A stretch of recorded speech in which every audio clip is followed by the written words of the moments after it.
patnubay at gabay ng magulang para sa mga batang manonood.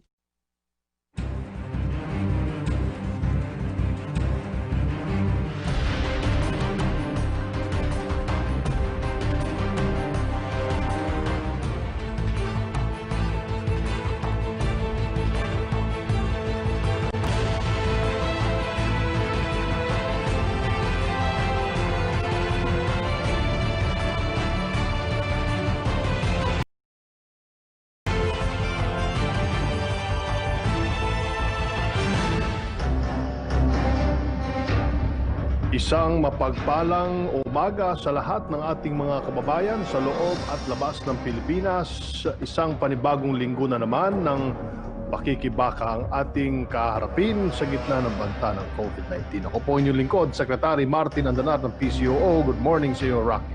Good morning, Secretary. At ako naman po si Jose Rocky Ignacio, kasama maghahatid ng tamang impormasyon tungkol sa mga kaganapan sa ating bansa na may kaugnayan sa pandemya. Basta laging handa at sama-sama kaya natin ito. Kaya naman, samahan nyo kami dito sa public briefing, #LagingHandaPH. COVID-19 count muna tayo as of 4 p.m. Kahapon ay lumampas na sa 30,000 mark ang kabuang bilang ng kumpirmadong COVID-19 cases sa bansa. Matapos nitong madagdagan ng 653 cases kahapon. 415 sa mga bagong kasong ito ang tinaguriang fresh cases, habang 238 naman ang late cases. Nasa 20,600 naman ang kabuang bilang ng active cases sa bansa. Napansin-pansin na sa nakalipas na isang linggo, tuloy-tuloy ang naging pagtaas ng reported cases kada araw. Naitala ang pinakamataas na bilang nitong Sabado, June 20 na umabot sa 943. Bahagya naman itong bumaba kahapon na umabot sa 653 cases. Napansin-pansin rin na sa nakalipas na isang linggo ay sa NCR nagmula ang pinakamaraming kaso na umabot sa 36%. Sumunod naman ang Region 7 na umabot sa 35% at alabing 29% ay nagmula sa iba't ibang rehiyon.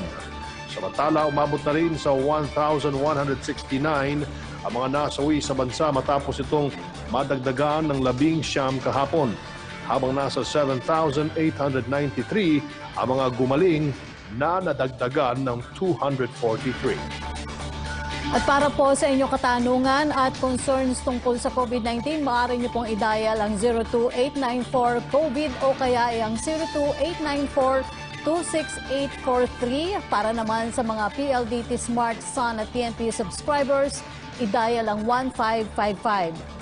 Patuloy po kayo makibalita sa mga pinagkakatiwalaang sources ng impormasyon tungkol sa COVID-19. Maaari niyong bisitahin ang covid19.gov.ph.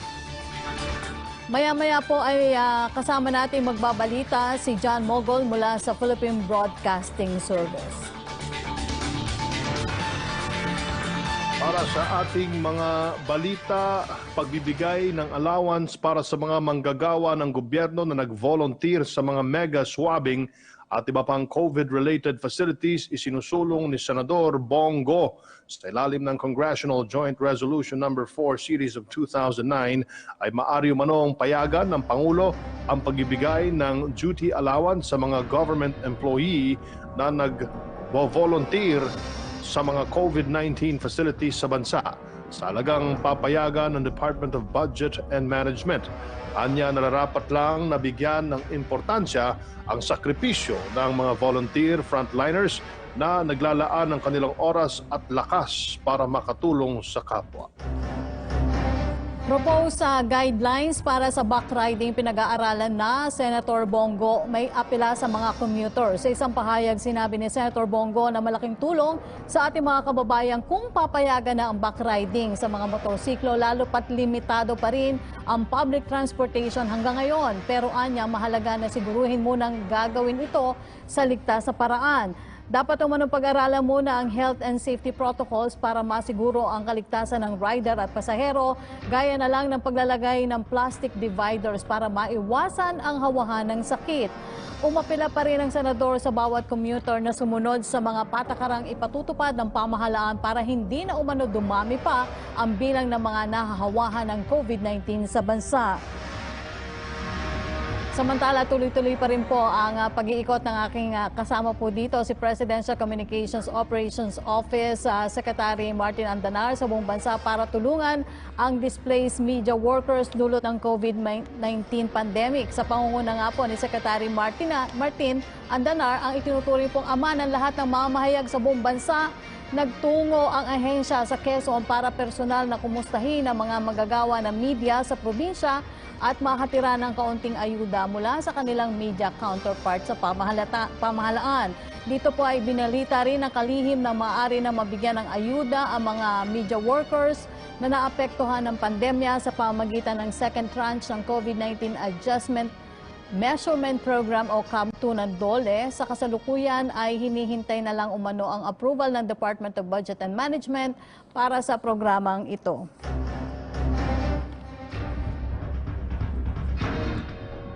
Oras po natin, alas 11:09 na po ng umaga at tuloy-tuloy po ang ating pagbabalita dito sa ating public briefing, #LagingHandaPH. At yun nga, Rocky, tayo ay nagtungo doon sa Quezon, sa Lucena.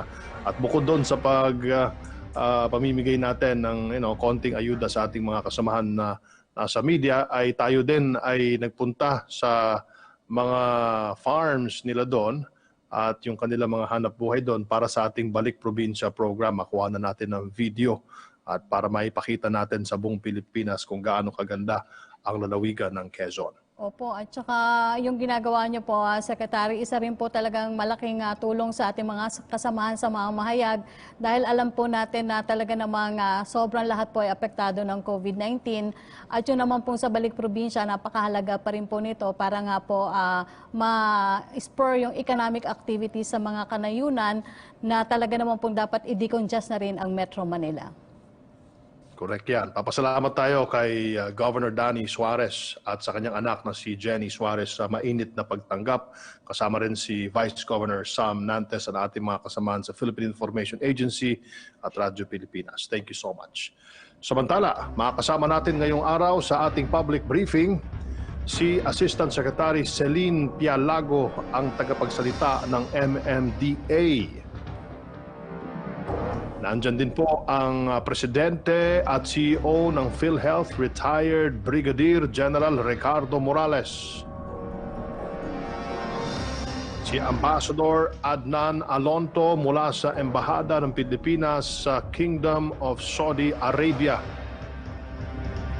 Si OWA Administrator Hans Leo Kakdak at si Chargé d'Affaires Mary Ann Padua mula naman sa Embahada ng Pilipinas sa Thailand. Una natin mga kapanayam, ang tagapagsalita ng MMDA, si ASEC Celine Pialago. Magandang umaga sa inyo, ASEC. Secretary Martin at kay Yusek Rocky at sa lahat po, magandang umaga sa inyo lahat. Ma'am, ngayong araw na ito, June 22 ay inaasahang bibiyahe na sa ating mga kalsada ang dagdag na bus at ilang modern jeepney sa Metro Manila. Ano ang magiging major change na ipatutupad sa ruta ng mga ito sa ilalim po ng second phase ng rollout ng public transportation sa Metro Manila?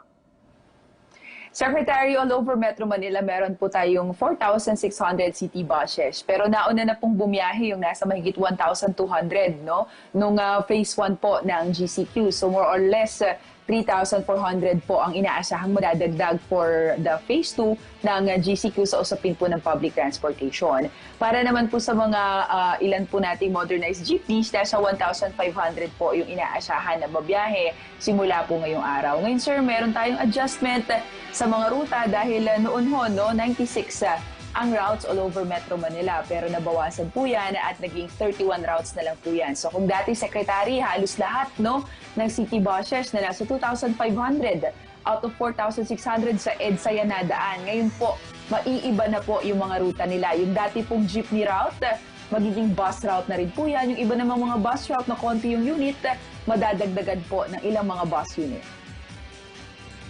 How about the safety protocol inside these public utility vehicles? Paano natin masisiguro na masusunod ang health and safety protocol sa mga PUV na ito at all times?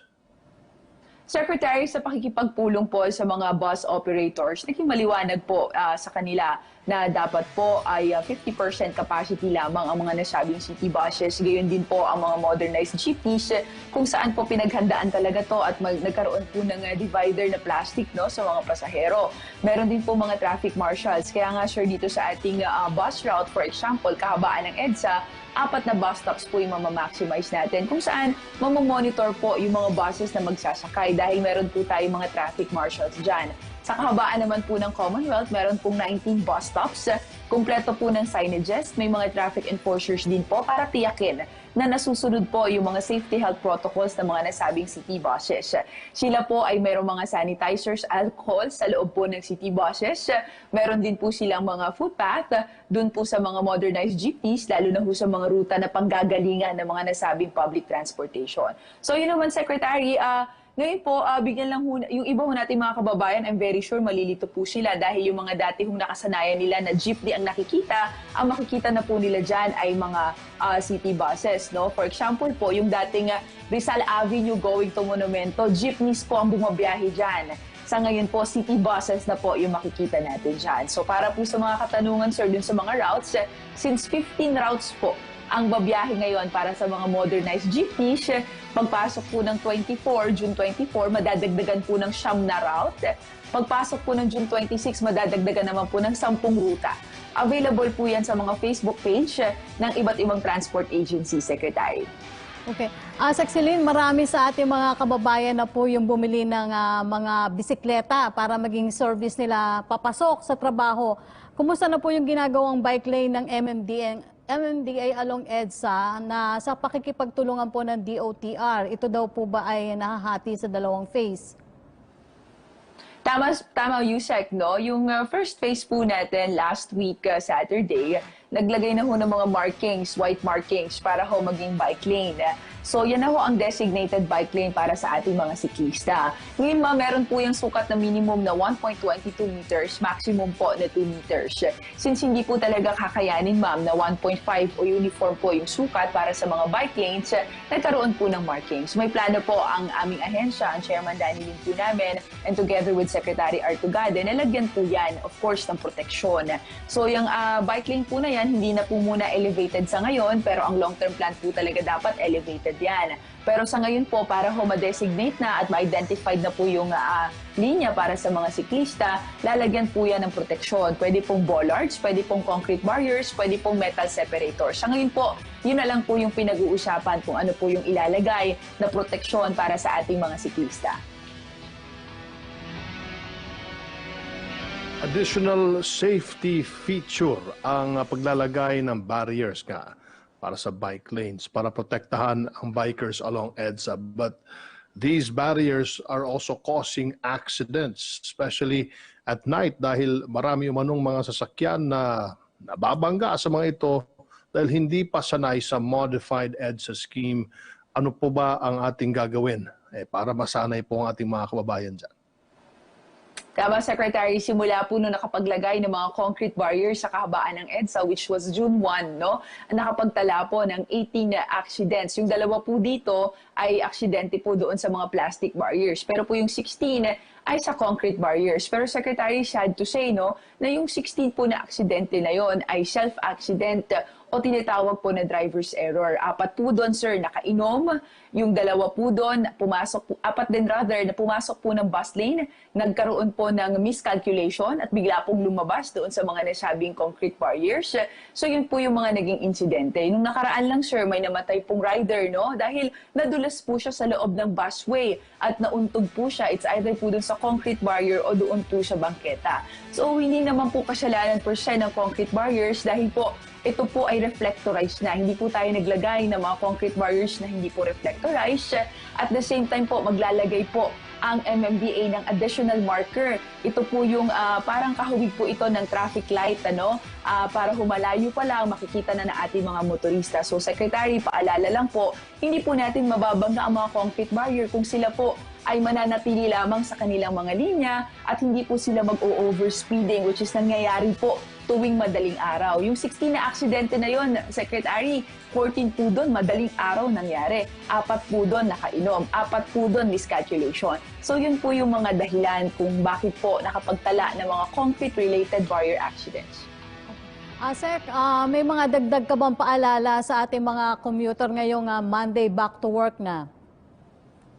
Napaka-importante lang, Yusek, na malaman po nila yung mga routes na itinalaga po ng DOTR at LTFRB para po alam din nila kung saan po sila sasakay. Yung dati po nating nakasanayan na isang sakay, paumanhin po, pero magkakaroon na po tayo ng adjustment sa usapin na yan. It's either po 2 sakay tayo o 3 sakay. Ang kahabaan po ng EDSA na nakasanayan natin, ang ruta po dyan ay EDSA Carousel. Sa ngayon po, habang tinatapos po yung mga bus stops na nasa gitna po at nasa ilalim po ng MRT, 4 na stasyon pa rin po ang magagamit natin sa ngayon. North Avenue, Quezon Avenue, Taft Avenue, and Ayala Avenue. But for the meantime po, mag-ingat po tayong lahat at huwag po natin kakalimutan yung mga safety health protocols na inilatag po ng IATF at DOH, lalo na po social distancing para po sa mga pampublikong sasakyan. Yun lang po, Yusek Rocky.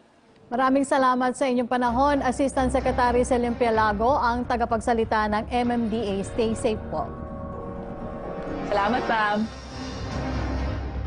Sunod nating mga kapanayam, ang Presidente at CEO ng PhilHealth, retired Brigadier General Ricardo Morales. Magandang umaga po sa inyo, General Morales. Magandang umaga sa iyo, Secretary Martin at Yusek Rocky. Magandang umaga. It's good to see you again, sir. Isa sa pinaka-importante sa gitna ng health crisis na ito ay ang pagkakaroon po ng komprehensibong healthcare system para sa lahat ng mamamayan at ito ay sa pamagitan ng Universal Healthcare Law. But PhilHealth appealed to delay the rollout of said program. Bakit po sa tingin ninyo ay dapat na pansamantalang i-delay mo na ito, General? Yung issue na yan is still under discussion. At hindi naman hindi ko magiging desisyon yan, desisyon yan ng ating mga policy makers in the future. Ang dahilan yan, because tinitignan natin yung cash flow natin at nakikita natin na merong pag-decline ng collection. Dahil nga tumigil yung ating ekonomiya, walang pumapasok, hindi nakakatrabaho yung ating mga directly paying members, so nagsasuffer yung ating collection. So yan ang dahilan kung bakit pinabuti nating ipaalam sa ating mga policy makers na baka meron tayong hinaharap na problema. So hindi pa dinesisyonan yan. In PhilHealth's projection, kailan sa tingin niyo po, sir, ang pinaka-feasible time to start the rollout of this law, considering that this was also certified as urgent by the President? It's already in effect. Pagpasok ng taon, immediately eligibility na tayo eh. Lahat ng mamamayan entitled sa healthcare, whether nakapagbayad siya ng premium o hindi. So in effect na yan. Ang may 2-year window naman tayo sa pag-execute ng universal healthcare. So nasa first 6 months pa lang tayo ng 2-year window na yan. So may panahon pa naman. May panahon pa tayo para i-execute fully yung universal healthcare. It's already in effect. General, bigyan daan ko lang po yung tanong ni Arian Meres ng ABS-CBN. Ito po yung tanong niya para sa inyo. Sabi daw po ni Secretary Roque, magsaset siya ng meeting with President Duterte and sa iyo daw po over the alleged corruption in PhilHealth. Were you informed of this and are you willing to attend? Have you discussed Secretary Roque's allegation of corruption in PhilHealth with the President? Yeah. Unang-una, I think it's premature to go to the President with yun na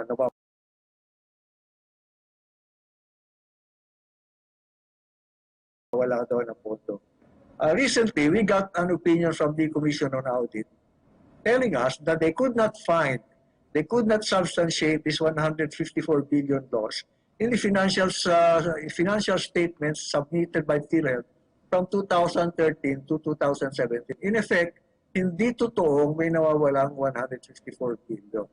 Ngayon, tungkol sa corruption sa PhilHealth, you know, we are a very large corporation. Every day, we process about 50,000 claims in about 16 regional offices, about 120 branches, local health insurance offices. Some of them manually, some of them hindi integrated, minamano-mano yung lipat, no? Hindi ano. So iba naman automated na. So sa laki ng volume of transactions na yan, may mga inefficiencies yan. But I can assure you that there is no group of people colluding with each other to defraud PhilHealth in this scale reported. Wala. Meron tayong mga inefficiencies, merong mali ang pasok ng dokumento, mali ang pag-fill up ng form, but walang syndicate or group of people colluding to defraud the corporation at that scale. Pero General, ano po masasabi nyo na bukod daw po dun sa alleged overpayment and alleged corruption in PhilHealth, may accusation din naman ng unpaid claims hanggang ngayon. Ano po ang masasabi ng PhilHealth tungkol dito? Ano yan account reconciliation yan Actually, kinakausap namin yung asosasyon ng mga hospital, mga doctors, sinasabi namin sa kanila, dalhin niyo yung libro nyo, dalhin namin yung libro natin at yung mga accountants natin at their level, sa region, sa city, sa province, mag-usap para magkasundo kung magkano ang may utang, sino sa kanino at babayaran, sino magbabayad kanino. That is the way to solve this problem. Ngayon, ang ginagawa kasi ng isang organisasyon, susulat siya sa mga newspaper, media, instead of discussing with us directly. Actually, pinagharap kami ni Senator Bongo ng presidente ng PHP. 2 beses. At ang pinag-usapan namin, na pagkasunduan namin, mag-account reconciliation process kami at sinabihan namin yung aming mga regional offices, branches, go to the hospitals, hospital by hospital, account reconciliation. At ginagawa namin yan. So, this is just a matter of reconciling our books. Hindi totoong 18 billion ang utang ng PhilHealth sa kanila at sinasabi nila 18 billion, kami naman sinasabi namin, hindi. That's the only way to solve this problem. At nagkaroon nga kayo ng sagutan ni Sec. Harry Roque. At sa time nga kung kailan importante ang undivided attention ng ating ahensya para tugunan ang pangangailangan, why do you think this is happening, sir?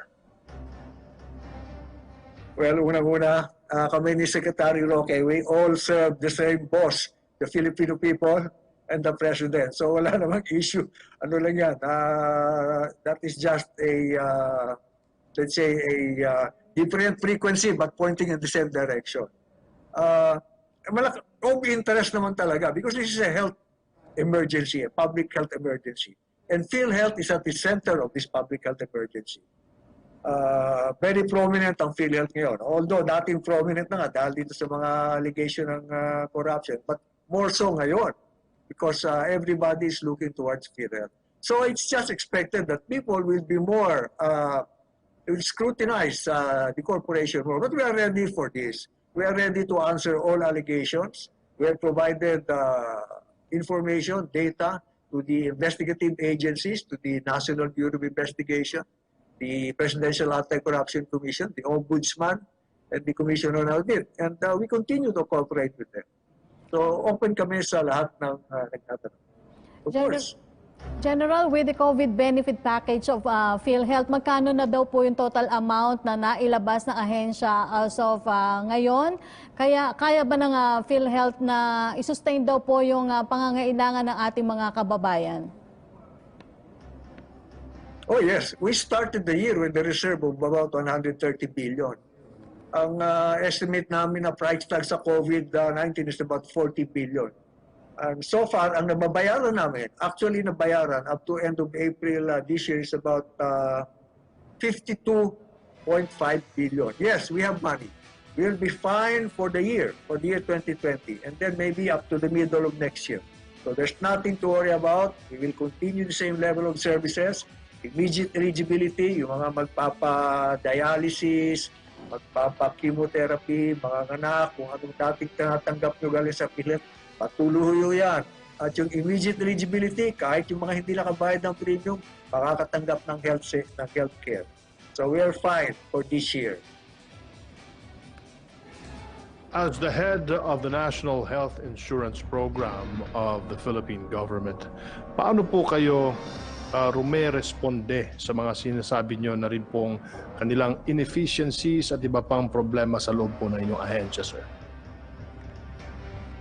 Well, sinabi ko nga kanina, sa laki ng operation ng PhilHealth, only a working information system, integrated, harmonized information system is going to solve a problem of this size. Now, there is no healthcare system in the world na hindi fraud-free.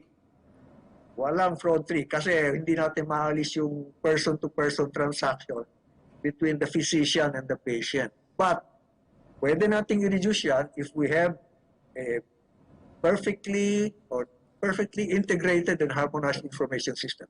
But yung information system is not going to happen overnight. It will take some time before that will come into effect. Pero yun lamang ang nakikita namin solution para sa mga inefficiencies at sa mga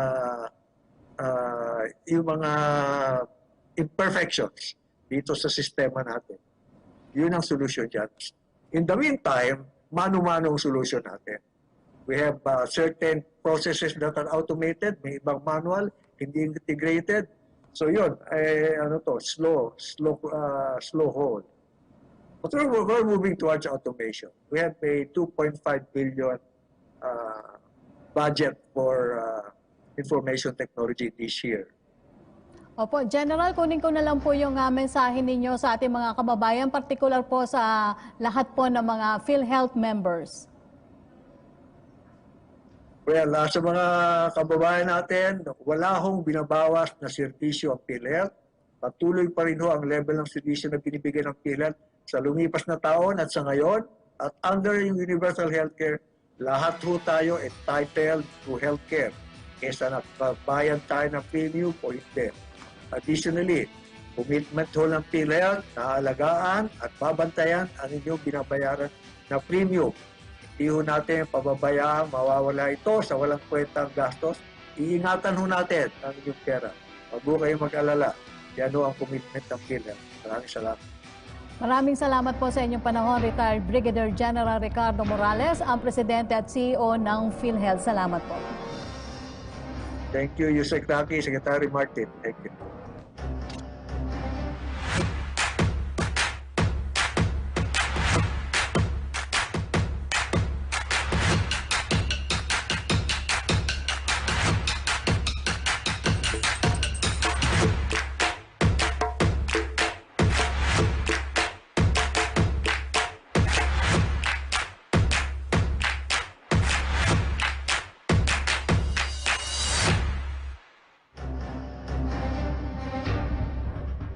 Kumustahin naman natin ang kasalukuyang kalagayan ng Filipino community sa Kingdom of Saudi Arabia. Makakapanayan po natin si Ambassador Adnan Alonto.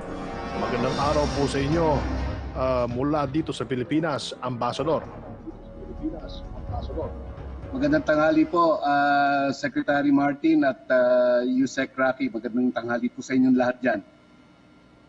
Sir, sa 282 OFWs na nasawi sa Saudi Arabia, 50 dito ang hindi iuuwi dahil COVID-related death.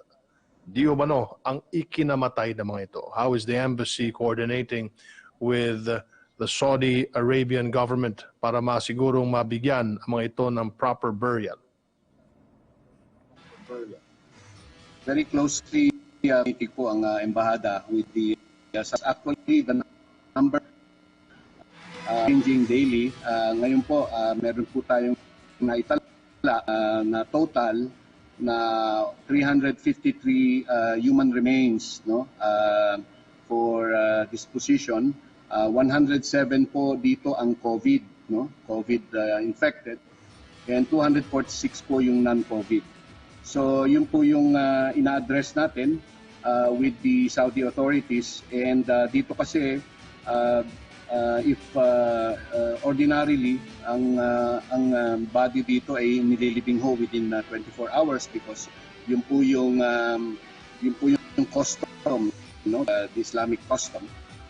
Pero doon po sa non-Muslims, nirirespeto po nila yung disposition ng remains, no. So ito po ay talagang inassure kami na they would respect the customs. So given that meron po kasing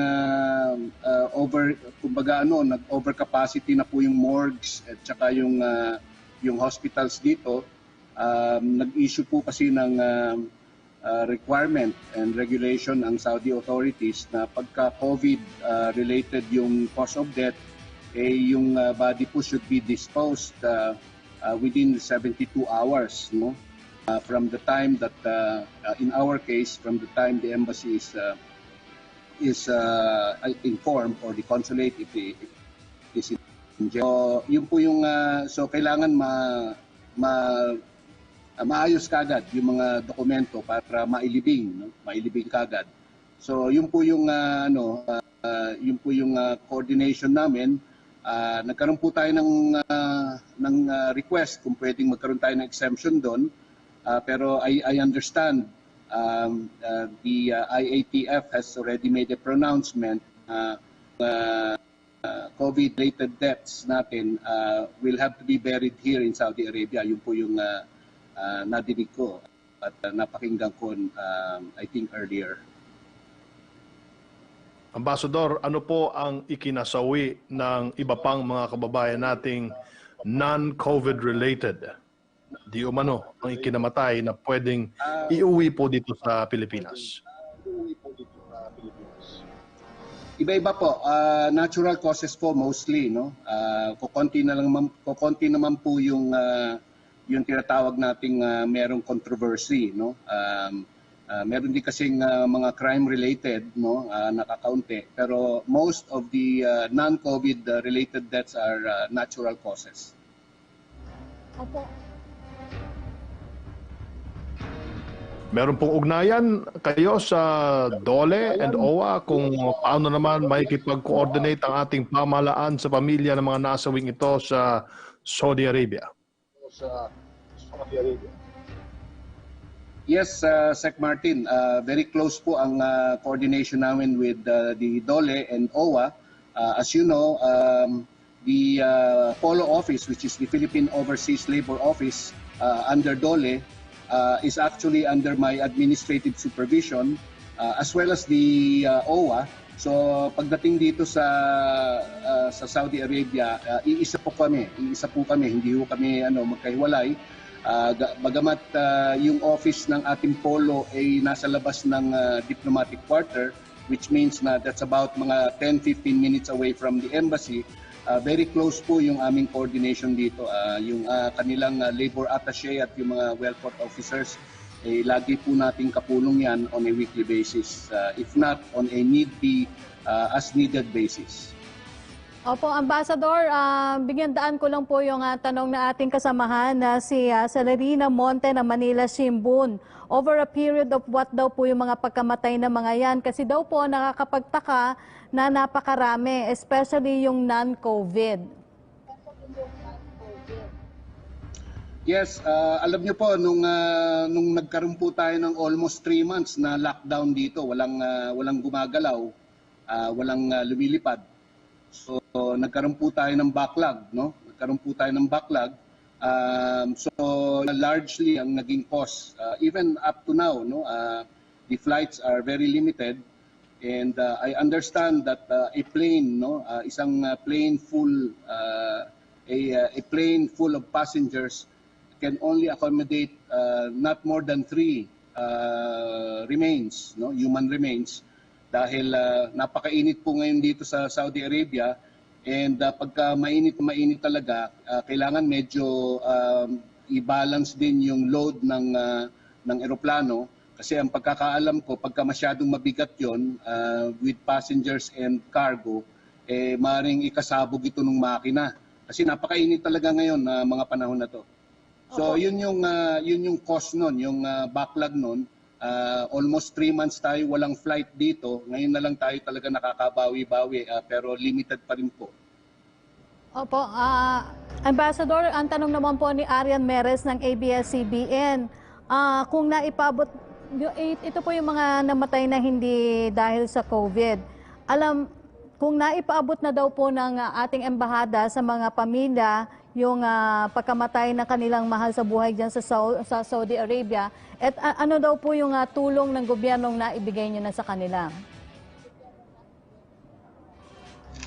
Well, alam niyo po, pagka ang OFW ay documented, no? Usually po, pagka sila'y namatay dito, meron po silang karampatang tinatawag nating end of service benefits, no? Yun po yung nakukuha sa kumpanya, no? Depende po yan kung ilang taon nanilbihan yung ating kababayan. Yun po yung may computation po yan doon sa ESB nila, at kung meron silang insurance policy, yan din po inasikaso ng embahada para makolekta yan, no? As much as possible, we do it within the time frame na sana pagpadala ng mga labi. Pero kung hindi man, yan po isusunod namin yan, at ang coordination po namin yan ay through UMWA, DFA, at yung pamilya naman ay maaaring makipagtulungan sa UMWA o makipag-coordinate doon para mabigyan sila ng updates, no? Updates doon sa mga benefits ng mga kanilang loved ones. Opo. Ambassador, tanong naman po mula kay Naomi Tiburcio ng PTV. May ilang OFW daw po ang nagsasabing priority sa mga ospital ang mga Saudi Arabia citizen. Paano po tinutugunan ng ating embahada ang pangangailangang medikal ng ating pong mga OFW dyan? Gusto ko lang sabihin na nakipagpulong po inyong lingkod sa MOH officials na Ministry of Health nila, ganun na rin doon sa Ministry of Foreign Affairs nila upang idulog nga itong mga allegations na meron diskriminasyon na nangyayari.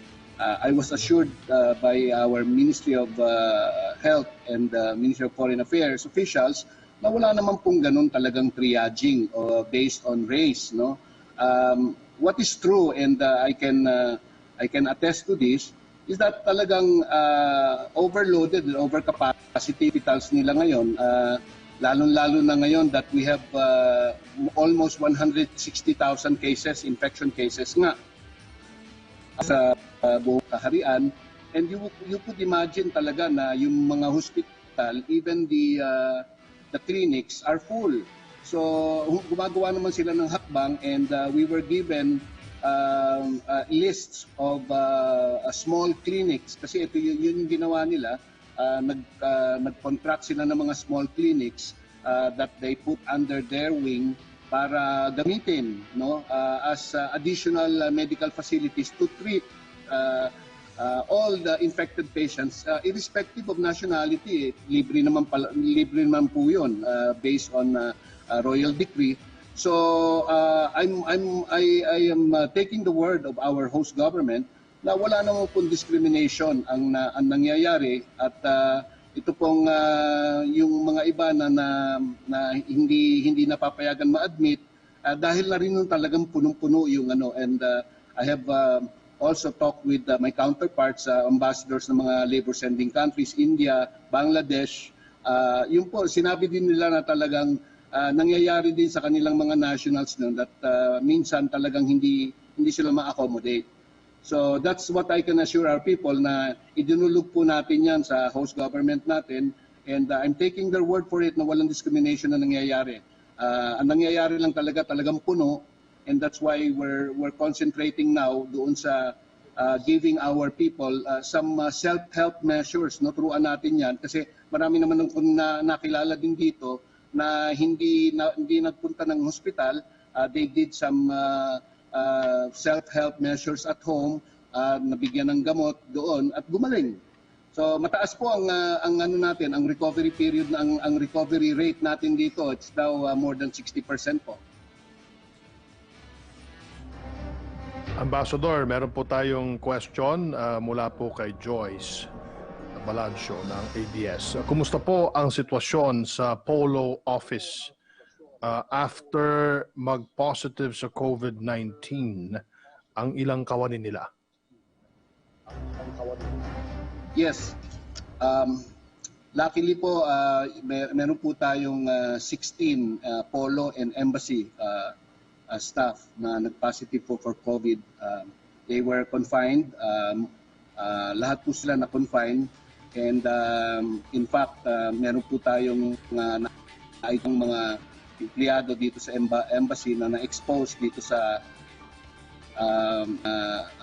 infected staff natin dahil very close po yung coordination ng Polo at embassy. And so, ang Polo po, cut in half po sila. Kalahati na lang po yung functioning, pero yung under quarantine.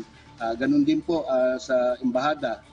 Meron po kaming at least more than 10 staff na namin na dito sa ating mga followers na kailangan nating i-require ng self-quarantine. The embassy actually is going to conduct the second wave of testing. Ako po, pangalawang beses na ho ako nag-test.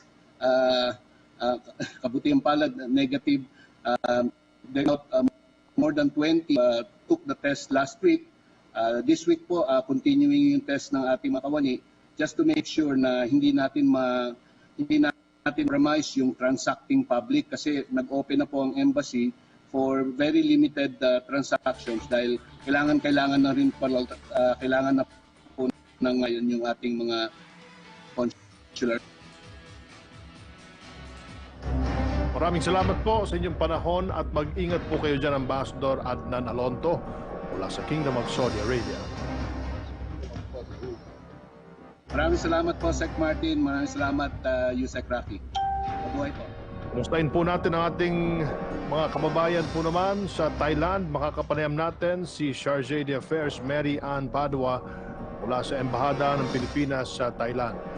Magandang araw po sa inyo, ma'am. Kumusta po kayo?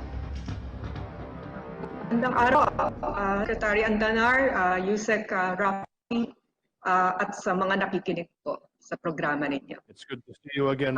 Nais kong ipaalam na maganda na ho ang sitwasyon dito sa Thailand.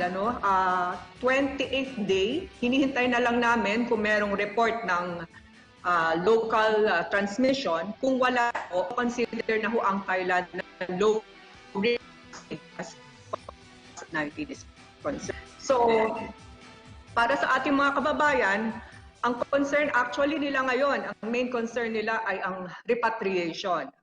So far, nag-repatriate na ho kami ng 306 Filipino nationals plus 8 infants. And meron pa kaming 668 sa aming listahan. So that was in April 24 and 14 May. So itong June ho, tinatarget namin ang 25 June at saka 29 June. Yung 29 June government funded, DFA funded. Yung 29 June, yung 25 June po ay through a private charter na in-encourage namin agency na mag-organize ng charter flight kasi po medyo kinukulang na rin ho ang pondo ng ating DFA ATN fund at marami hong nangangailangan all over the world for repatriation flights. So yun po, repatriation. Tapos nung una po ang concern nila was actually yung visas po nila. So in a 3-week period from March to April, nagdadali ho talaga kaming makalabas ng 1,662 visa endorsement letters sa ating mga kababayan through data capture, distance data capture. Magaling ho ang ating Consul General kasi sa computer skills, may kaalaman sa IT. So nagawa niya ng paraan yon, napaspasan po yon until nag-side ang immigrant business ng Thailand na magbigay na lang ho ng blanket extension hanggang 31 July ho. So hanggang 31 July ho ang mga bisita dito dito may blanket extensions sa kanilang visa. Ma'am. So, Ma'am, pangatlo nabanggit po niyo po na yung 28 days nang walang local transmission dyan po sa Thailand, pero meron namang naitalang imported case na mula sa isang 6-year-old boy na galing sa South Africa. How did the Thai government react to this? Yes, sir.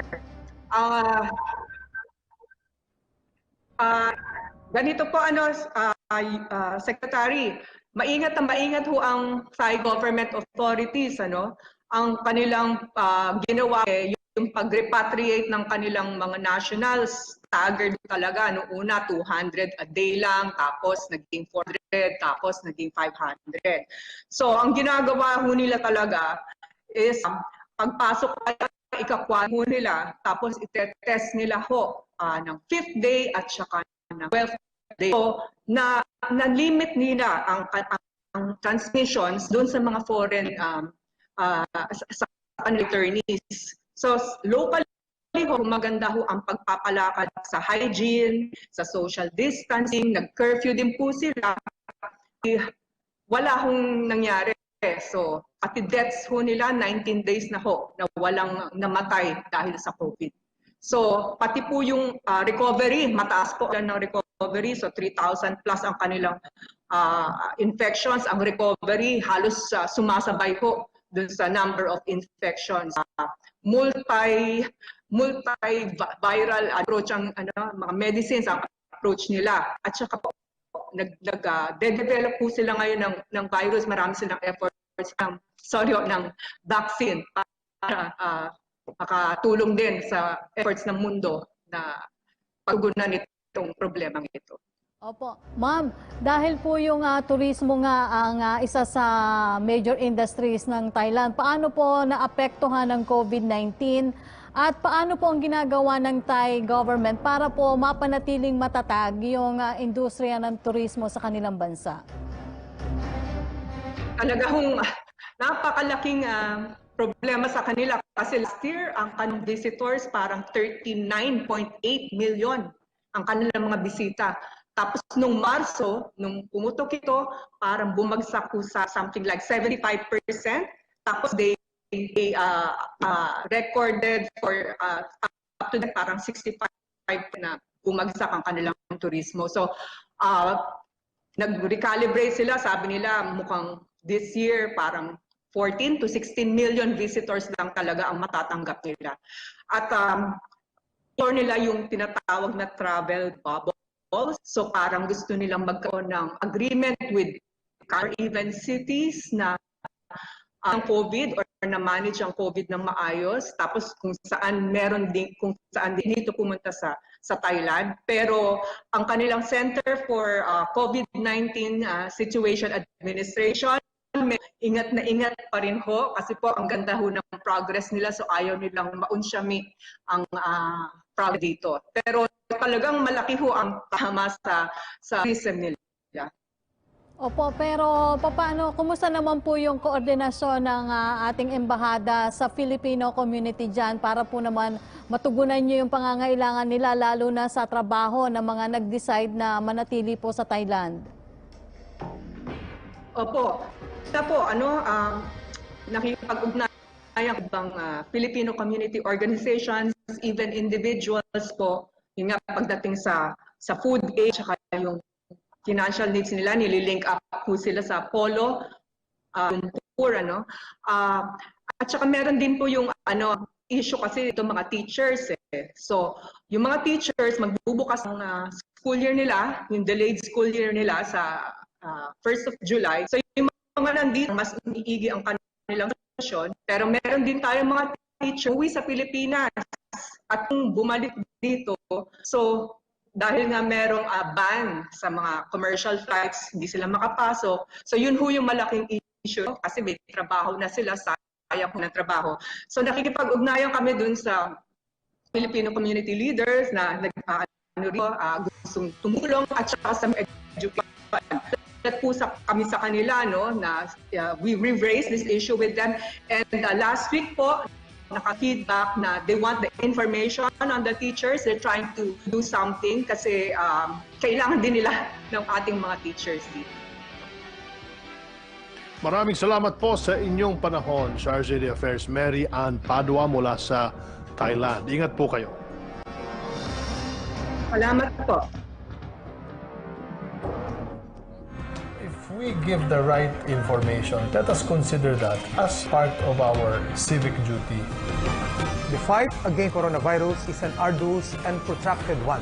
But this is a battle worth fighting and winning for. The fight against COVID-19 starts at your doorstep.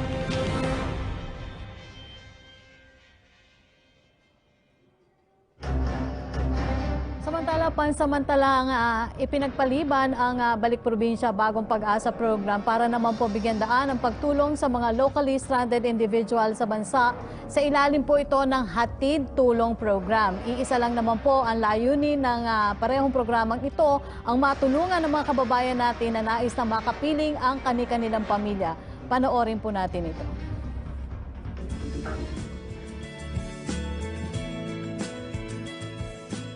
Upang mabigyan ng pangmatagalang tulong ang ating mga kababayang nais magbalik probinsya at makapagsimulang muli, pinagtibay ni Pangulong Duterte ang Executive Order No. 114 o ang Balik Probinsya Bagong Pag-asa Program. Go home to the province, they have the means of going back there. And there is a promise. What is really very important is we give them hope. Na-issue rin po kahapon ng ating Presidente ang Executive Order No. 114. Ito po ay yung sa Balik Probinsya Bagong Pag-asa Program as a pillar of balanced regional development. Noong ika-20 ng Mayo, ang programa ay matagumpay na nakapagpauwi na ng mahigit 100 residente pabalik ng Leyte na inaasahang darami pa. At dahil nais agarang tugunan ang mga pangangailangan ng ating mga stranded na kababayan, ipinagpaliban muna ang rollout ng Balik Probinsya Bagong Pag-asa Program upang ihandog ng ating pamahalaan ang hatid tulong. I decided as a matter of strategy na isuspend muna ang ating rollouts for the Balik Probinsya Bagong Pag-asa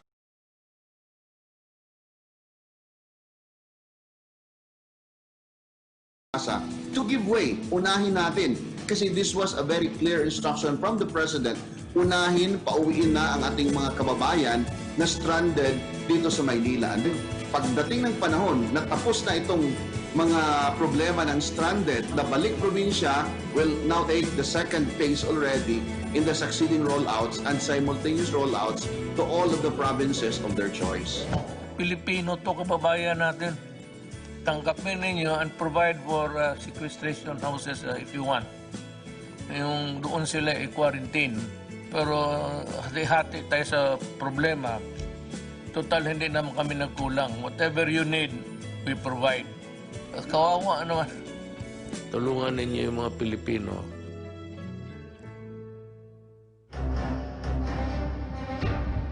Samantala, alamin po natin ang mga balitang nakalap ng Philippine Broadcasting Service mula sa ating mga lalawigan kasama si John Mogol. John.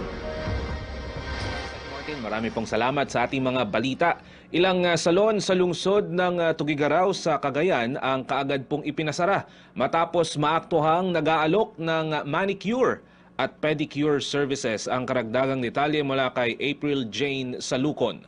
COVID Radio. Hashtag Laging Handa Radyo Pilipinas Special Coverage. Agad ipinasara ang ilang salon sa isinagawang on-the-spot inspection ng mga otoridad sa lungsod ng Tugigaraw matapos maaktuhang nag-alok ng manicure at pedicure services. Ayon kay Lordito Antonio ng Department of Trade and Industry o DTI Cagayan, hindi na binigyan pa ng babala ng composite team na pinangungunahan ng kanilang tanggapan ang naturang mga establishmento dahil ito lang ang tanging serbisyo na kanilang iniaalok na mahigpit pa ring ipinagbabawal sa kasalukuyan. May ilan lamang ang binigyang babala dahil may haircut services namang iniaalok ang mga ito katulad na lamang ng mga barbershop na nag-aalok din ng manicure at pedicure services. Samantala, maliban sa mga barbershop at salon ay tinungo rin ng grupo ang ilang kainan na naaktuhang lumabag sa ilang itinakdang health protocols katulad ng magkakaharap ng mga customer habang kumakain, wala ring separator sa counter at may hand-to-hand contact sa pagbabayad na dapat sana ay gumamit ng tray sa pag-aabot nito. Binisita rin ng grupo ang mga pansiteria na lumabag naman sa social distancing, hindi nagsusuot ng face mask, walang foot bath, walang disinfection at iba pa. Aniya, binigyan naman ng 5 araw mga ito para itama ang kanilang mga paglabag at pagkukulang. Sa isinagawang inspeksyon ay tumupad naman aniya ang mga kainan, maliliit man o malalaking establishmento sa maximum capacity na hanggang 30% lang dapat. Manipod dito Tuguegarao City, 19 April, sa Lucon para Itiradyo, Pilipinas. Samantala, paggawad ng parangal sa mga napiling Women of the Year 2020 sa Lanao del Sur ang naantala dahil sa COVID-19 pandemic. Mula RP Marawi, magbabalita si Shora Sabdula sa Regala. COVID Radio. Hashtag Laging Handa Radyo Pilipinas Special Coverage. Maraming salamat at Assalamualaikum Pilipinas. Naantala ang paggawad sa mga napiling Women of the Year awardees sa Lanao del Sur dahil sa pandemyang coronavirus disease sa COVID-19.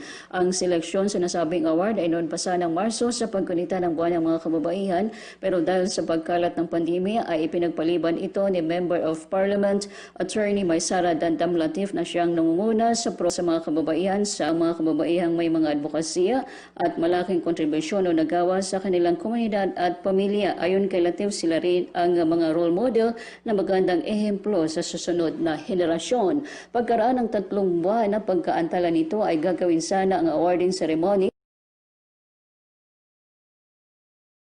sa isang resort hotel sa Marawi City, pero dahil sa mga panuntunan na ipinatutupad sa ilalim ng Modified General Community Quarantine at dahil na rin sa pagtaas na naman ng bilang ng kumpirmadong kaso ng COVID-19 sa probinsya, ay sa kanya-kanyang opisina o lugar lamang ito e-presenta ang nasabing award. Kabilang dito ang Women of the Year 2020, Youth Service Awardee na si Jalila Ishaji Sapiin, Community Service Awardee na si Dr. Johaila Embalt at Government Service Awardee naman ang inyong lingkod. Punsi sa Islamic City of Marawi, ito lamang po si Bella Bishura, Radyo Pilipinas. Sec Martin, yan po ang mga balitang nakalip ng ating mga reporter mula sa iba't ibang panig ng ating bansa. Balik po sa inyo sa studio. Maraming salamat, John Mogol mula sa PBS Radyo Pilipinas. Pasalamatan na din po natin ang ating mga naging mga panauhin ngayong araw. Gayon din po ang ating partner agency sa kanilang paghahatid ng mga balita at impormasyon. Maraming salamat din po sa Filipino Sign Language Access Team for COVID-19 para po sa inyong suporta sa ating programa. Mabuhay po kayo. At dyan po nagtatapos ang ating programa sa araw na ito. Ako po inyong lingkod, Secretary Martin Andanar mula sa PCOO. At mula pa rin po sa PCOO, ako naman po si Undersecretary Rocky Ignacio. Hanggang bukas pong muli dito lamang sa public briefing, hashtag Laging Handa PH. Kaya natin to. Kaya natin to.